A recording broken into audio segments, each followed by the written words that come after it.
ព្រះជាម្ចាស់វិសេសណាស់សម្រាប់ខ្ញុំនេះគឺជាចំណងជើងនៃបទចម្រៀងដែលយើងបានជ្រើសរើស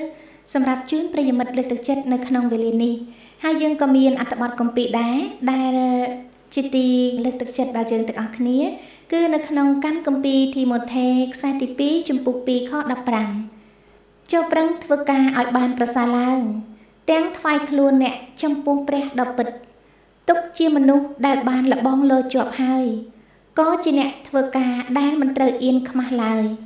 ដោយចេះកាត់ស្រាយនៅព្រះបន្ទូលនៃសេចក្តីពិតយ៉ាងត្រឹមត្រូវផងអាមែន